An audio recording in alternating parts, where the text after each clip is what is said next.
Okay, so we're going to talk about the transition from your seated position in your get-up to your lunge position.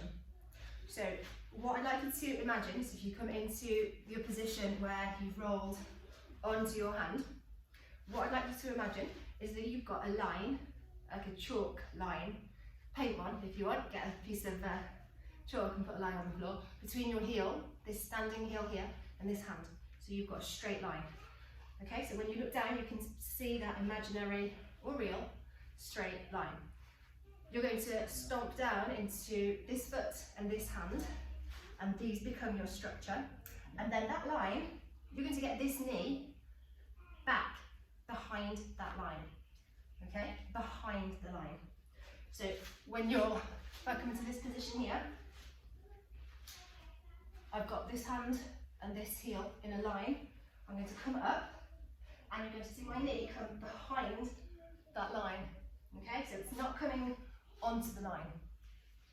So practice this body weight, because without a bell overhead, you don't have to keep looking up at it. So practice this body weight and see where your knee lands.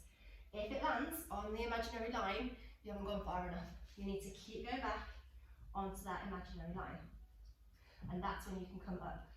So that's when you can release your hand from the floor and come up.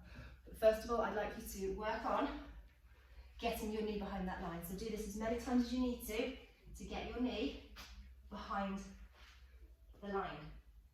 Okay? That's your task.